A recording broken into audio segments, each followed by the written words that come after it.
Hello, Laura. Hello. Good to have you here. Nice to hear you again in this format.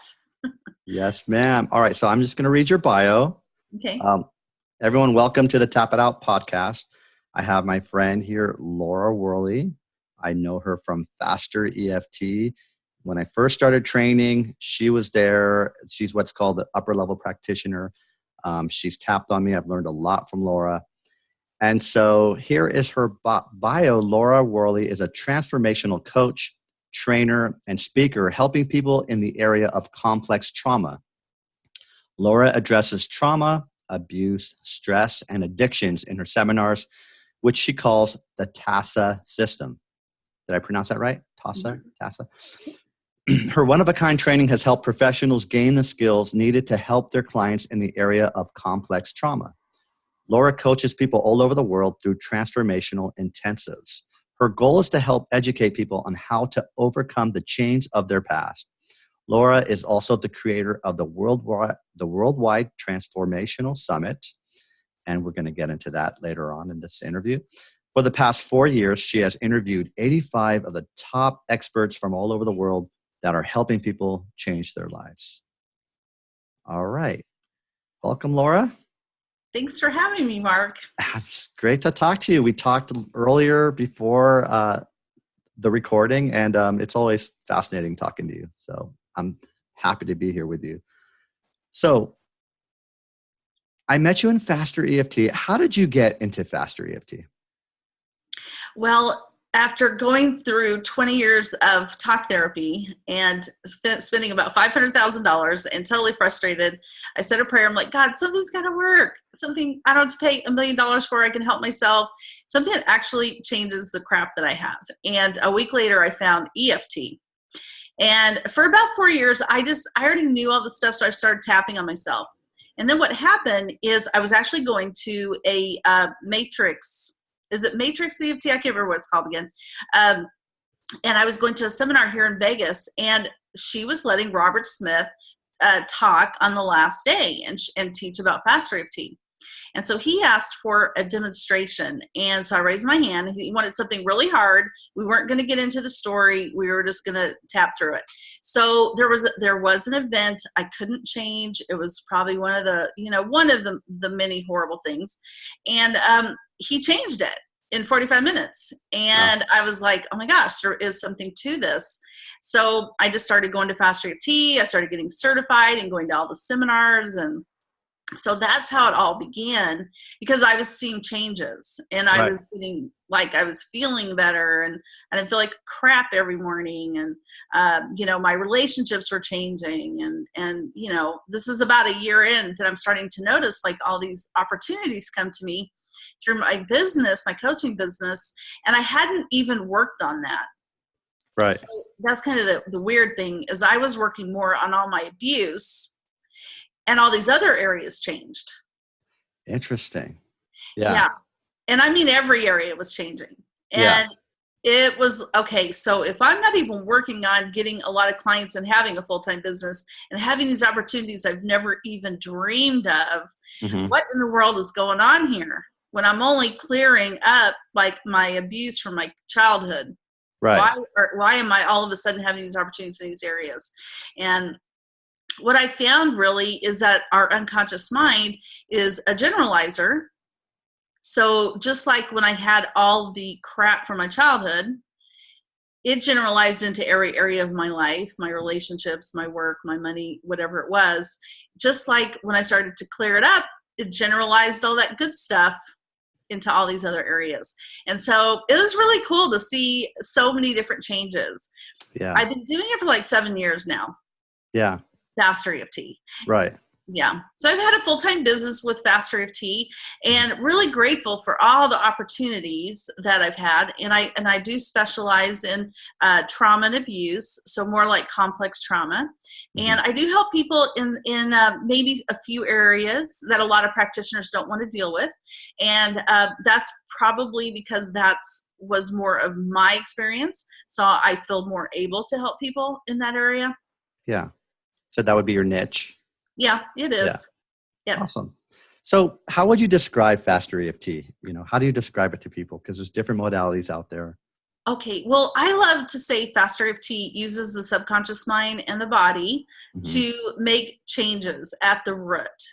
And, with FasterEFT, we actually do go to the root of the problem, and that's why you can make deep changes. But when we use the unconscious mind and the body to change, we become aware of things that we really were not aware of. Okay, so our conscious mind is aware of such little information compared to what our unconscious has.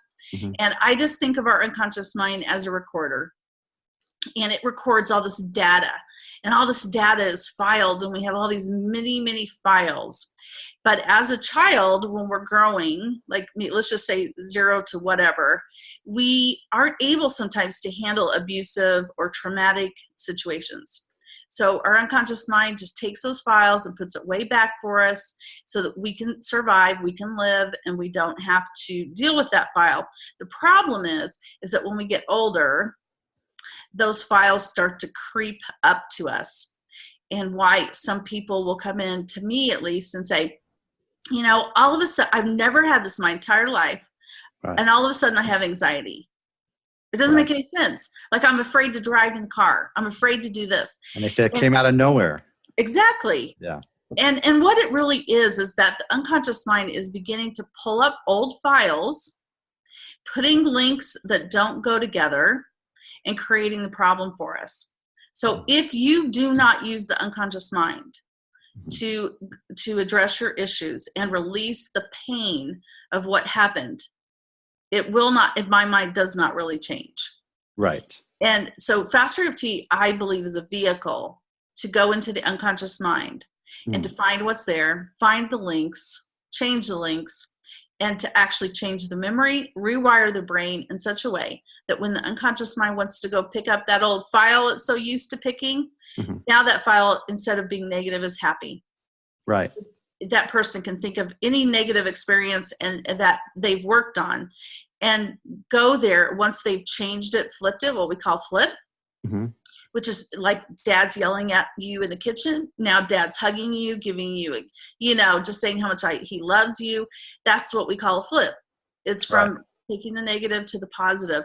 And if in my mind, that's what Faster EFT does, because even with tapping in EFT, they do not do the flip, the changing the memory. And in my mind, no, I'm not talking negative in any way about another modality. But what I have found with my own experience is that is the difference of going to the root. You must go to the memories and change the memories in your data, in your files, in the unconscious. If you do not, the unconscious mind will continue to play those files and create your life from it. I love that. So Robert Smith talks about like our current problems might be metaphoric expressions of maybe imprints or primary imprints that have happened in the past. And these imprints are just automatic programs that are driving us and driving our current problems. And so we're trained to go to, like you said, the root and these imprints and these early memories and rewrite the story, flip them. And then as you do that, the current metaphoric expressions of the problems can dissipate or go away as well. Right. Because, every problem has a root to something. It isn't that you're 30 years old and all of a sudden you are afraid to drive a car and you have anxiety at a 10 when you've never had it before. There's a reason, and you must find the reason. Yes. And unfortunately, like I said, my area that I help people with is complex trauma, but probably being more specific is abuse. And, it is something that really does mess up a kid if it's childhood abuse, and it messes up how your brain works and how it functions. And if you do not change those memories of what happened, I promise you, you are not going to live the life you want to because of those memories. I have had a million people say, oh, that was in the past. I'm over it. I don't care. They don't want to revisit it. Yeah. But you know what? That's your conscious mind talking. Your unconscious mind plays from it every day or, often. Right. It's going to pick those files up. So that's probably one of the major reasons I do love Faster EFT is because as a coach, because of the questions that have been formulated over the years, and now, I mean, it's been called order change for a long time, but with all the help of many people tweaking it and putting it together, the questions are magnificent, that you really are set up to talk with the unconscious mind, and the unconscious mind will answer you, not the conscious mind, because the conscious mind does not know the problem. Like, consciously you can say I have anxiety, but the unconscious mind's like, no, that's not the problem. So these questions are really set up to find out the root, and I love that part. And I've been to a lot of modalities, Mark. Like, I've certified in a lot. I've been to a lot of seminars, and I will tell you that the number one thing that I have heard from the most successful modalities is the questions that you ask is where you will get the result of solutions to your problems. And Dr. DeMartini says that, he goes, the quality of questions you ask really will be what you create for your life, will be, if it's not just in a format of FasterEFT, that the quality of questions I ask in my life will really determine the quality of my life. And I think with FasterEFT, that it's about the questions. If you can ask the right questions, the unconscious mind will give you the answer, the solutions. Yeah, that's what I was thinking about. How can you, and I know we have techniques to do this, so I just want to see your take on it. How can you get to the subconscious answers instead of the conscious answers when you ask these questions? In my mind, these questions are just set up. Just geared to, just the nature of the questions. Yes. I see. And the other thing is that you can also, when you're working with somebody, is set it up to talk to I personally do that, is I just, say that these questions, I'm going to be talking to your unconscious mind. So don't think about it. I want the first thought, I explain the first thought, is the unconscious. If you start to think about it, you went into your conscious logic part of your mind, which doesn't have the answers. It just wants to explain away why that's not the answer. So that, so I had to teach this other one. It's really cool. So David Snyder shared this one. Actually, he said, the unconscious mind will always be honest. It will always answer you first. Right? It'll always tell you the truth. So that's why we say, when you think about that, the first thought, because we want the unconscious mind to answer, then immediately what's going to happen is your conscious mind comes in and says, no, that's not right. No, that doesn't make any sense. So that's stupid. But you have to learn the difference between what part of your mind is actually communicating. So that's brilliant. Okay, thank you.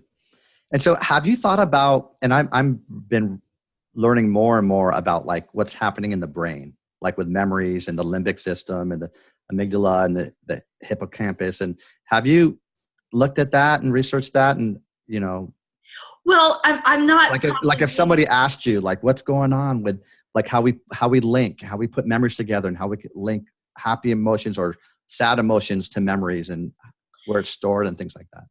Okay, so basically what our unconscious mind does for us, which causes the problems, is it does link this with this, with this, with this. But the problem is if 2 + 2 = 5 to the unconscious mind, you have a problem.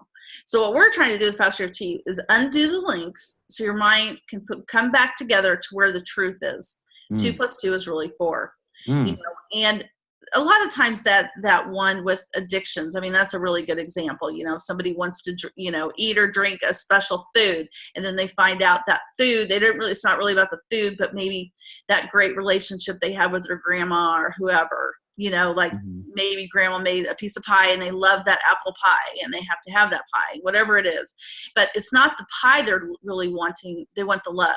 So what FasterEFT does is unlinks the love from the pie, puts the love back on with grandma. So and the neural pathways, what we're trying to do too is we've also, to our problems, we've built neural pathways to that problem. And the highway becomes so powerful and so strong that what we're trying to do is knock that neural pathway pretty much gone and build a new way of thinking, to build new neural pathways. And because our mind really is malleable, it can change and it can rewire. And so that's really what we're trying to do. I mean, we're trying to rewire the brain because we can by what we're doing. The amygdala and the hippocampus, are affected greatly with somebody who is in fight or flight type mode growing up. The problem I have found with myself and many people that I help is that, let's say you grew up in kind of a traumatic, not fun situation where your brain is always on overdrive. The amygdala and the hippocampus, everything's on alert. Like, am I okay? Am I safe? Mm-hmm. Which is unfortunate is when the poor child who is in that traumatic experience, their brain does not develop the way it should. Mm. And so by the time, they get as an adult, there really are physical problems in that brain because of what they've always been on overdrive. Like, that's not a healthy thing if your brain is on overdrive all the time. And overdrive of protection and keeping yourself safe. And yep. Yeah. So. Right.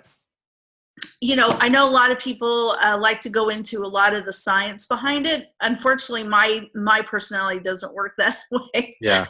I know the basic, principles. I work with the principles, and if you want a scientific explanation, they wouldn't be from me. I'm sorry. Yeah, my mind doesn't work that way either. But people like that. Like, I think when you're first introducing it to people, and I think for people who are listening who may not know, some people like that. So what you gave was just great. Okay. I mean, that's what I share. Yeah. And I just think that you can relate to the computer. The unconscious mind is a computer. Whatever software is there, it's going to play from. You want to change the computer, you change the software. Change programs. That's what we're doing, basically. Yeah. Good stuff. Yeah, it's really everything you said. That's why I'm excited about Faster EFT, just changing, flipping, rewriting memories. The idea of rewriting memories, like what? So we're not actually changing what happened, but we're changing how we hold on to what happened. Right. And the emotional pain. Most people don't, I don't even know if that's discussed that much, but I can tell you from my own experience is the whole huge difference that I learned is talk therapy. I would talk. And at first it was fine because I needed to. Right. And all I was doing was building the neural pathways to the problem stronger and stronger and stronger. The one thing that I really truly learned, if you do not release the emotional pain from your mind and body, you have not resolved the issue, and your unconscious mind will continue to creep from it. And that is like so huge. And that's why I personally do not know.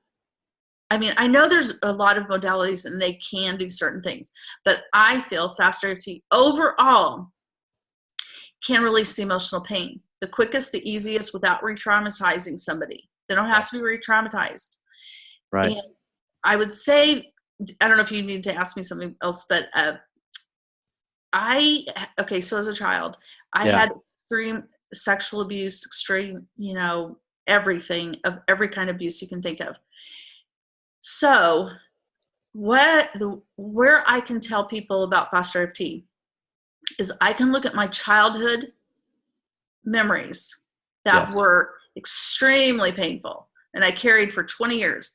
Like, going to talk therapy, I'd remember more and more and more. And then it's like, what the hell am I supposed to do with all this pain? What am I supposed to do with it? And now when I think of those memories, it's like, I can still remember some of them. I can remember them, but they don't have any charge whatsoever. I can care less about it. And for anybody to say, what I've been like, for sure what I've been through, and then to say that's a miracle. Yes. Yeah. And it is a miracle. And I would like to share, because I was thinking about this, about Faster EFT. Yeah, please do. Some people think, well, you went in this big thing and you tapped it away and you're never going to have any more problems and things are not going to come up again and life is great.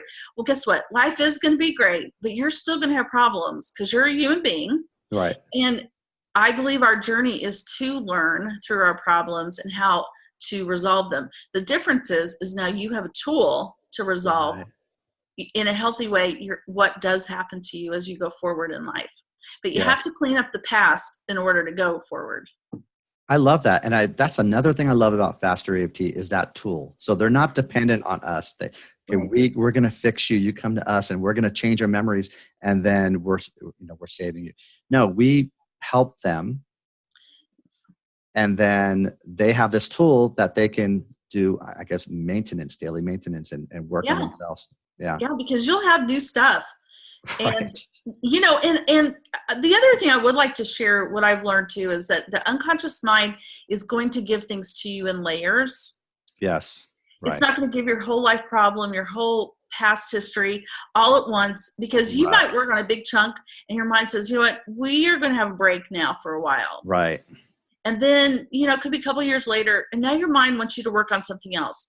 And all of that's okay. That's okay. It's part of healing and just living, you know?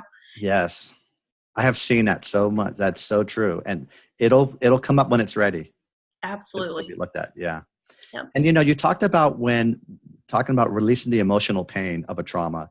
Mm-hmm. And it's also, from traumas, we have like a belief system and a worldview that also we release, right? So something might happen and you just have these, you attach the emotional pain, belief system, worldview to them. And so flipping and rewriting that changes all the above in a way. It does. If you do it efficiently. And if you, yeah. And that's a good point, Mark, because when you're flipping a memory, you actually need to make sure you also change the belief. Right. So that's good. Yeah. Awesome. Okay. So yeah, you answered a lot of those. That was just great, because I was going to ask you how it affected you. And so how about from you helping other clients? Do you have like a few great stories that you can share as far as helping your clients?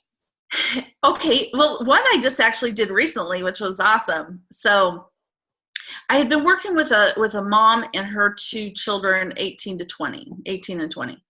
And the 18-year-old, you know, has been, you know, had certain issues of anxiety and problems. So we were working with that. And the other, you know, child had, I'm not going to go into specifics, but had a lot of abuse growing up and all this. And then the mother, of course, had the same kind of history. So I was working on with them separately for a while. And then I went out and did what I call a transformational intensive for 3 days. And I worked with the family separately. But what was absolutely incredibly magical is the last day, the last couple of hours, the 20-year-old wanted mom to come over and talk and tell her how she felt about her childhood. The 20-year-old wanted mom to share with you? No. Okay. So this was a session type, and the 20-year-old said, Mom, you have to come over. Not have to, but I want you to come over. I need you to know how I feel about the childhood, which was pretty traumatic. So we had been working through a lot of anger and issues, you know, maybe her perception of mom not caring about her or taking care of her and those kind of things. Right.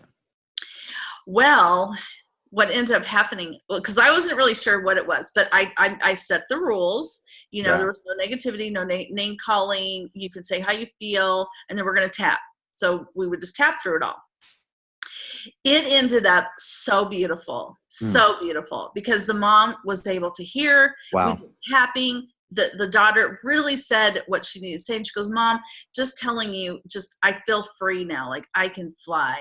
Like I can still fly with my life. Because the mom was so good. She said, yeah, I'm so sorry. I understand. And, you know, so the mom could hear her. Right. But we had worked up to a place where mom can hear her. Yes. Just like throwing her in the ring, you know. Right. We had done sessions beforehand. Way before this too. And so it was just so beautiful because the mom could hear her and just say, yes, I know, I'm so sorry. You know, I'm so sorry. Right. And it just such a beautiful, and it was almost like, you know, the daughter could finally just say, you know what, I can go now. I can go on now with my life. And that gives me chills because that's like kids, you know, they've got their whole life ahead of them. And then the boy, oh my gosh, he is like going to be the next professional basketball player, but I don't know anything about basketball. But anyway, he wants to be that, and he's so good. And the only thing holding him back, which pisses me off, is coaches in this environment who are so negative and are trying to say you can't do it. Yeah. Oh. On his dreams. And I'm like, no, do not let them, you know. And so we're tapping on all these things the coaches are saying. Oh, yeah. All the things that, you know, these people are putting him down, and this is his dream. He has the talent, the gifts, and he can do it. So we're trying to build him up with Faster EFT, like releases, emotions. And so and then putting in the positive with the, he can do this right now. He can do it. Yes. Well, that's an awesome story. Yeah. It is. I mean, when you can work with, I actually have several with younger, like about 20, that have gotten some help and made some really big changes. And, another example is just something that I actually did too recently was with it was another intensive. And, oh my gosh. So we worked so many hours a day, like it was 6 hours a day. We were dealing with all these heavy things. This woman goes home and she just started making the most huge changes in not only what she was addicted to, but her views of money. And I can't even tell you, like literally within 2 months, this woman has changed her whole excuse my language, financial things. Oh my gosh. It's like, you would not believe what she is doing. It's just incredible. Oh my gosh. So it's fun to see that change with, they come in with a problem and don't know how they can get it out of it and how life can be, how life can feel. And then you see them make these huge changes. Yeah. And I love that. I mean, I work with a lot of people that do have severe stuff. So it does take just a little bit of time. It doesn't take a long time, but it takes a little time. It's not like a 1 session deal. Right. And, I don't know, the changes in them are just so worth watching and seeing. Like I'll just tell you one more. Yeah. So this lady, when I came in, she was like she was on a lot of drugs, like medical prescription drugs, to make her sleep, which made her tired. And then she had to have something to make her up, So there's a whole lot of this. And she has the worst kind of, been sexually abused many times. Her dad's like, has a lot of money, but he wouldn't help her. Single mom trying to raise these kids, right? And just like, I don't want to see them. I'm so angry. They've abandoned me. I don't have anything to do with these people. Yeah. Which is her family. All right. I would say I still see her once in a while. And, I just talked to her recently. Her relationship with her father has completely changed. He is actually acting like a dad, helping her. Yeah. They're talking, and she goes, for the first time in my life, he is actually acting like a dad. Now, he did not go get counseling. Right. Their relationship completely changed with her whole family. She just is enjoying so much being around them. They're helping her. I mean, and she's off all the drugs, all the medications. She has, this is another huge thing. She found probably the man she's going to marry in a couple months. Oh, wow. Yeah. Okay. And when I saw her, let me tell you, she looked like she was on a lot of drugs. She looked so fantastic, so beautiful, so glowing.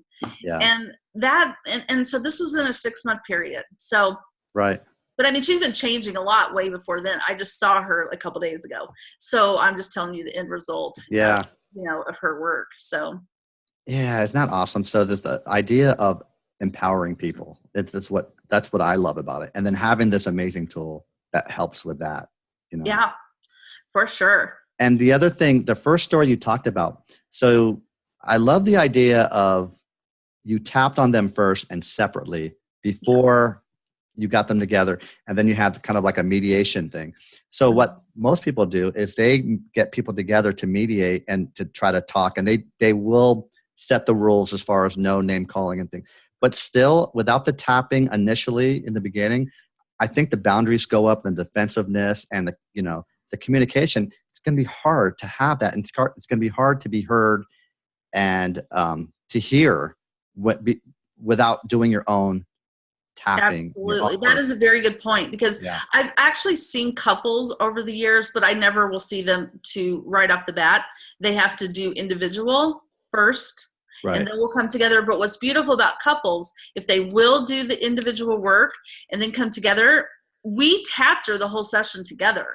Right. Like it's not a talk therapy thing. We are talking, but they are tapping. And that can be really beautiful too. That's awesome. But you have to do the individual first, for sure. Yeah. It's great to hear those stories. That's gives me chills to hear about that. It's just fun to watch people transform, huh? It is. It is. Mm-hmm. Okay, so I want to talk about the session you had with me. There's just one point that always stuck with me, and the idea of when I was telling you what was going on with me, just one thing of what you did with me in my session is you deducted what I did want from what I didn't want. And I remember towards the end, with what we do is we kind of tap out what we don't want, and we defrag and we change, the trance of what we don't want. It's not only tapping, but and then towards the end, what we do is we want to reinforce what we do want. And I remember when you did that for me and you tapped in and you had me saying the things that I did want, which I don't even think I really told you what I wanted, but you deducted what I wanted from what I didn't want. And I felt so good to tap those things in. And I just remember that, that's one of your gifts. I mean, that's just a small point, but that was just one of your gifts of how you did that. And I think you kind of explained to me that that's what you do.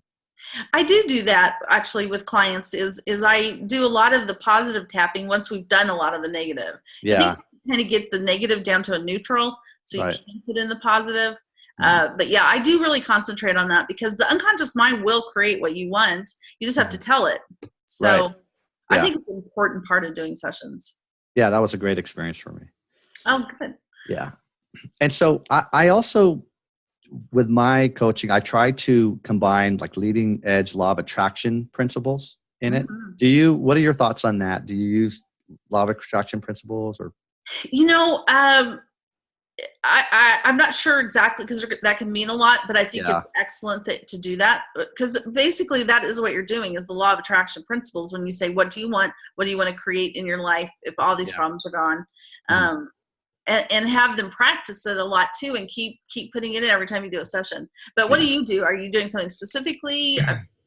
Yeah, you're right. There's a lot to it. There's a lot to law of attraction, but I guess one of the biggest things for me is and I don't always do it with my clients, but if they're open to it, I will share. But for me in my life, the idea that when we're trying and forcing something, we're actually lots of ways blocking the law of attraction from working. When we're efforting and we're trying and trying to make things happen, instead of this idea of surrendering and letting go and allowing help from whatever you believe in, from God, from Jesus, from the universe, from Buddha, Right.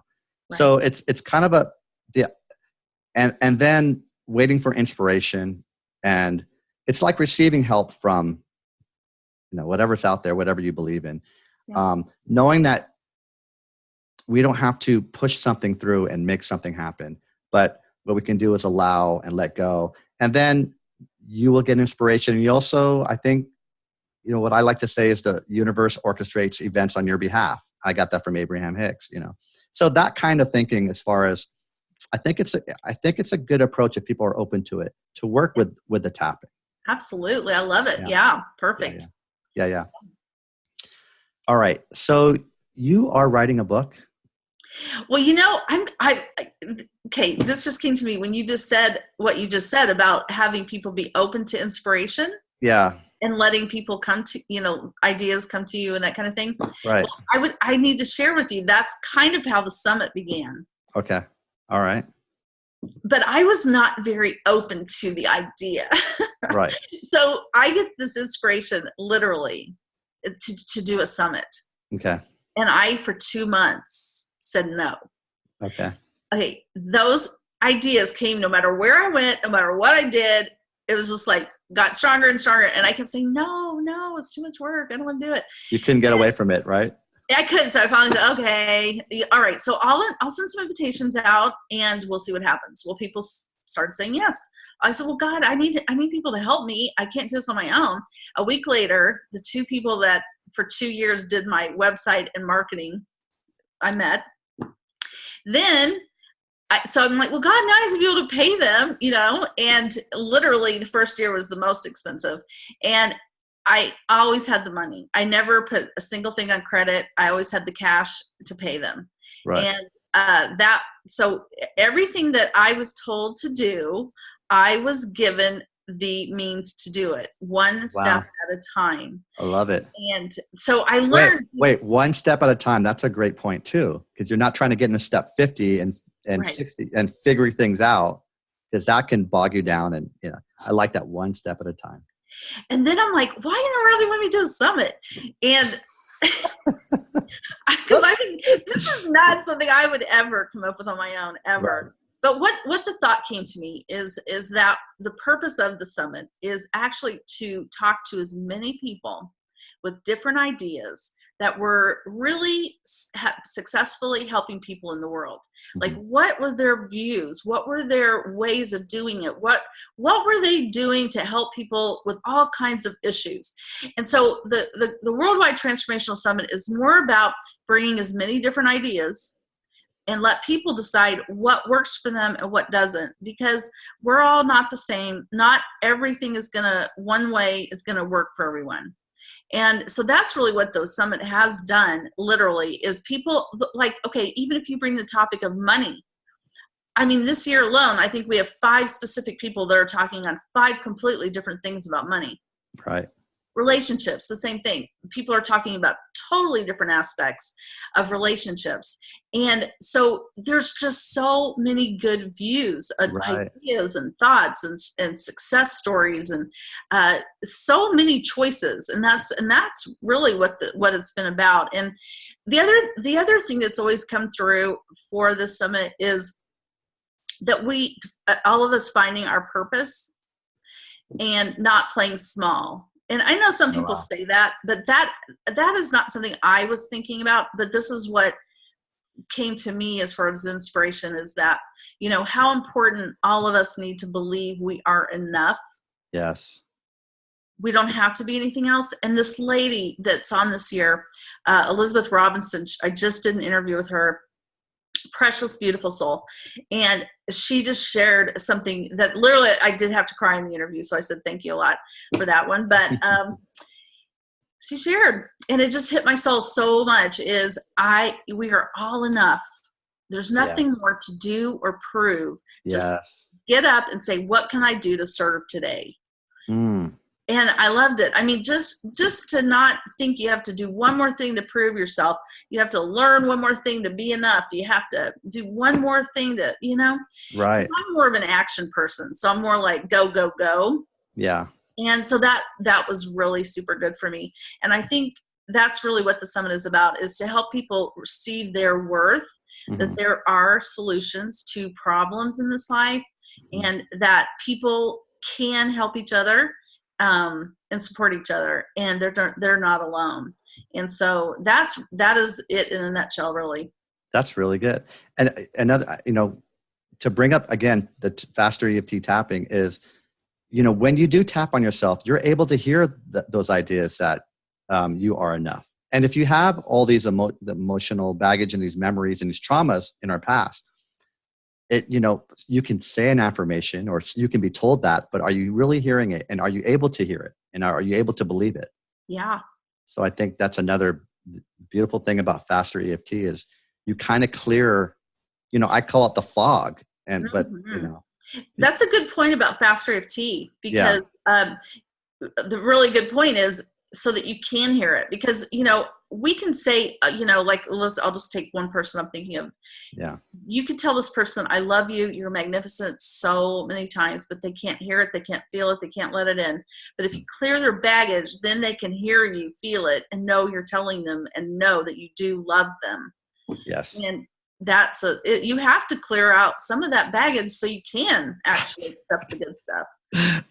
Yeah. Or a lot of the baggage. Yeah. Yeah. Some people say you got to clear out all the baggage, but we do what we can. I don't think if you cleaned out every single ounce of baggage you ever had and will ever have, you would not even need to be here anymore. So, anyway. And that's another point is, you're right. When I say law of attraction, it's like an umbrella term, but I also, this approach that I have is also how you treat yourself while you're working on yourself. So people, you can get pretty obsessive with it. I got to tap out everything. I got to deal with, and if you're not loving yourself and being patient yourself while you're working on yourself, then you can get obsessive with, like Robert would say, with meditating or doing yoga or, tapping. Yep. So it's kind of important to be aware of how you're treating yourself. Are you being patient with yourself? Do you feel like you're enough while you're doing it? Or are you thinking things should be moving, faster and I should be farther along? There's a lot of beating up on ourselves that we tend to do. With absolutely. Yeah. No kidding. So how long have you been doing the Worldwide Transformational? This is our 4th year. Okay. That seems longer. Okay. 4 years is long. Yeah, we've done it 4 times. We do it once we do it in July 13th through the 22nd every year. And we have like about 20 to 23 people, and we try to get different people every year. A few times we'll have a few people on, a few more times. But my whole goal has actually been trying to get the most, how do I just say this? Just as many different people as I can, because I want to bring on as many different perspectives and ideas. And sometimes I ask people back so that we can, still get more perspective from that person. I mean, actually, every single speaker I've ever spoke to deserve to come back on every single time. Wow. But that's not our goal at this point. So, and this year you have, I heard of 2 speakers from the movie The Secret, right? 3. Oh, you have 3. So who are they? Okay. Dr. DeMartini, Lisa Nichols, and Dr. Joe Vitale. Right. And I love them. Oh my gosh. Yeah. They are so freaking good. And I mean, what happened to me when this came out, I think in 2000, I don't know when it came out, but 2007 is when I was aware of it. And I was so obsessed with it because it was like the first thing that people were talking about. You could change your life and, make changes instead of, all the crap I'd been through in the 90s of talk therapy. So I was very obsessed with it. And the interesting thing is who would have believed back then my obsession with, I loved Lisa Nichols. Like I loved her back then so much. Yeah. And I've had her on twice now. I've met her in person. She has talked with me in person and it's just so wonderful.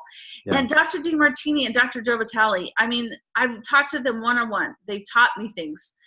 So all these interviews have really, really mentored me. I mean, they have taught me so much. And I'm very grateful for it.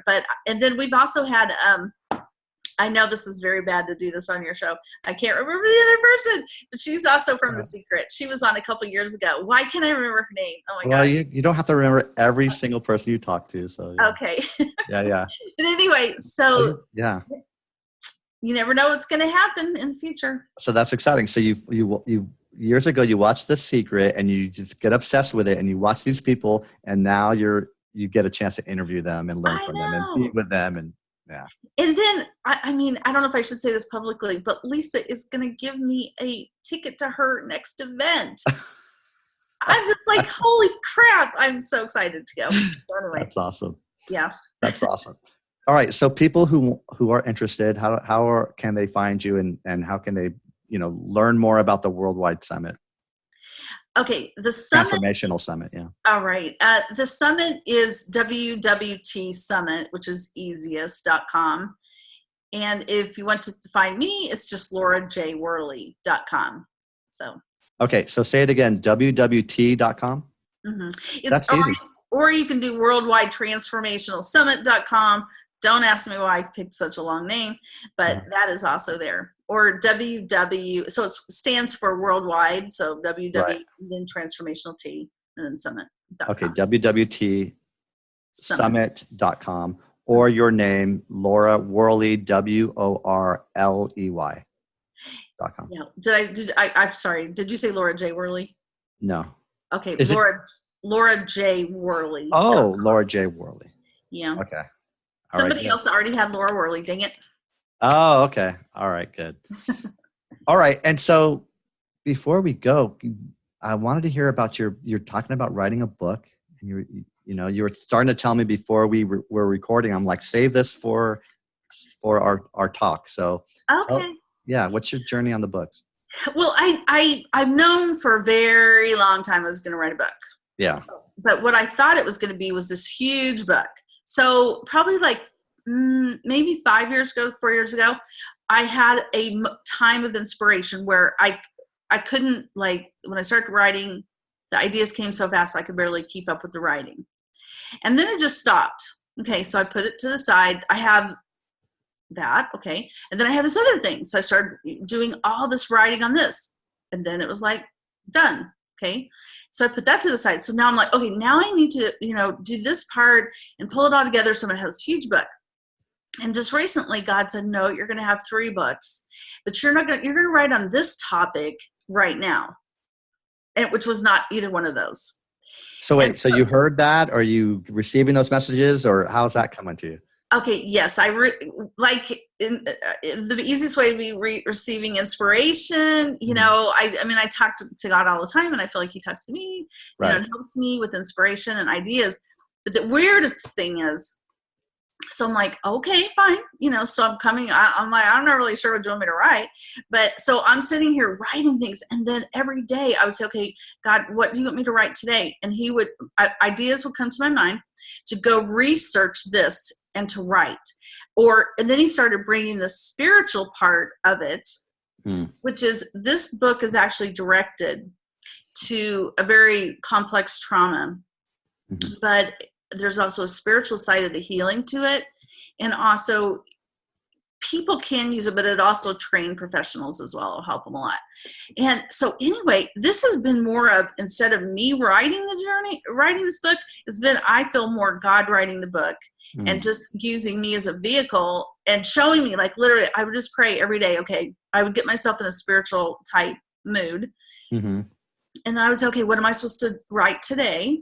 And so literally for the last 2.5 months, 3 months, I've been working a couple hours a day. And literally I can't even tell you how many ideas have come, like how I can't even keep up with it. And it's interesting because I will just get an idea that today you need to research this. And by the research, the ideas come, and then I'm writing it all out. And then I'm just like thinking, I shouldn't say that, but holy crap. Okay. This is not me writing it. Right. I feel like I'm just being taught all this stuff. So it's really super cool. And I really feel like for this book, I'm almost done with what needs to be said. Wow. And the other 2 are kind of, I would say 3/4 written. So I just need to go in and finish those. And that, I guess we'll see how that goes. But so I don't know. That's kind of what's happened. I love that. I have to, you described that. I have to bring up, it totally reminds me of, so, we know Abraham Hicks. Yeah. So there's also the teachings of Joshua, and it's a new teachings or newer teachings channeled by Gary Temple Bodley. And, and he's my friend, and he has podcasts, and I'm part of one of them called the Law of Attraction Roundtable. And we talk about things like, most great art is channeled, quote unquote. Like, if you think of someone doing a great work of music or writing a book, I mean, what you described, you're going to want that, I guess, flow or that stream. You know what was interesting, Mark, is every person that I've interviewed that has written a book, not a single one of them has told me that it did not come through the way I just described. Wow. They may not say God, but they will say the universe of inspiration that just came to me, and I just had to write down what they were saying. Yeah. And that kind of gives me chills because it's true. And Dr. Joe Vitale just brought this out. He's written 76 books. What? I'm like, how in the heck do you come up with ideas like that? And he's like, it's not my ideas. He goes, the universe comes to me, and I'm willing to listen and do. Because see, that's the part that I can say I didn't do with the summit, is I wasn't willing to do it. And that's the problem with a lot of us, is we get inspiration, but we say, no, we can't do it. We have fears. Work. Yeah, I'm too afraid. I can't do this, and the universe is giving you the idea, but don't be surprised if you say no, that idea, you're going to find somebody else did it for you. Yeah. No, it happens. I'm not kidding you. Yeah. That and Dr. Joe Vitale said that as well, is, if you're not willing to do the idea, the universe will give it to somebody else that will. And Yeah. a good story somebody told me, this man was given a song Mm-hmm. Of inspiration, and he kept working on it for 2 years, and he kept saying, oh, it's not good enough, it's not good enough, it's not good enough. And the universe gave it to him to do it and get it out there, but he kept like, no, it's not All good right. enough. Yeah. Guess what happens? Oh, someone else. He hears the song on the radio, all of it. All of it. Better. So yeah. the universe said, we have something we want done. Are you going to do it? So the question is, are we going to listen when that idea comes to us? Because Dr. Joe Vitale and many people have said this, that if you do, the inspiration can and will come to you. Right. It's not just it comes to me. It's that, are you willing to listen and do it? Right. Yeah. I like that. And everybody, seriously, that has a really successful healing modality, I mean, certain people won't give that credit to God, but the universe does give them those ideas. Yes. To do something with it to help humanity. And, I just hope and pray that, when we are given inspiration, that we'll give credit where credit's due. Somewhere up there. Yeah. Yeah. So I love that. Yeah.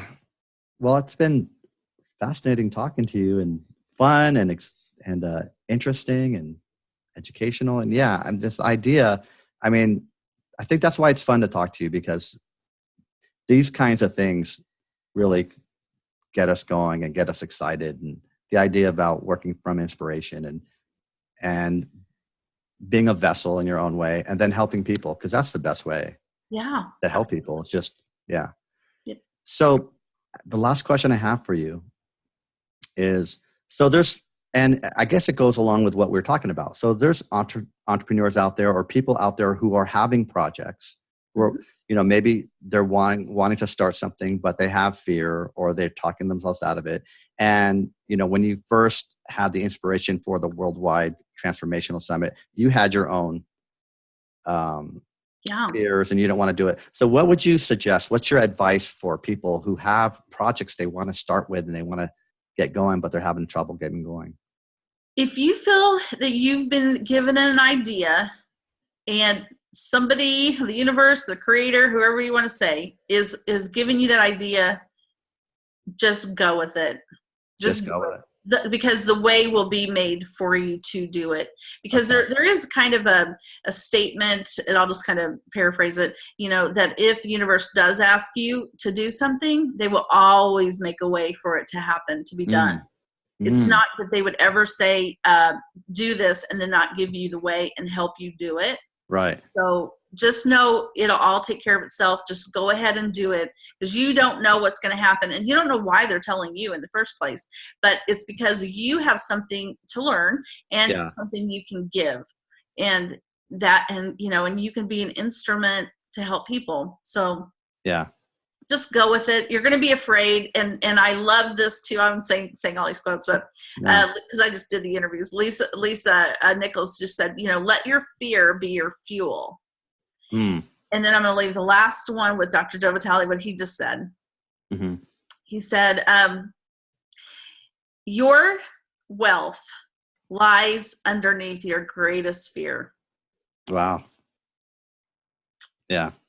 So let your fear be your fuel, but how? Yeah, because all the things you're afraid of, just let it be how you can go use it to just go forward. And it's kind of like what the universe said is, yes, anything great you are going to be afraid of. And I just want you to know that after interviewing all of these people, every single one of them at some point was afraid to do something. Right. But they did it, and it turned out to be amazing for them. Yeah. In some way, whatever they're doing in their life. But they were afraid to do certain things. Their next big step, they were afraid to do it. Yeah. I liked what you said, and that speaks to earlier we're talking about surrender. I like what you said as far as if you're giving that inspiration, there will be the means to do it. So I guess what happens a lot of the times is we think we have to figure it out, and we feel that we have to figure out the means, and we get into our brain and our conscious thinking and problem solving, and that then we can scare ourselves and oftentimes block the progress. Yep. So work in concert with whatever that inspiration, whatever you believe in, and let go. Let it go. Yeah, let go. Yeah. Yeah. Cool. And tap through it. Tap through Yeah. the fear, tap through it. But just know that you will be given a step-by-step thing. And if like you that. are feeling inspired, it's because the universe wants you to do something, and they've chosen you to do it for a purpose. Perfect. Well, thank you so much, Laura. This was lots of fun. Thanks, Mark, for having me. Awesome. All right. We'll talk soon. Okay.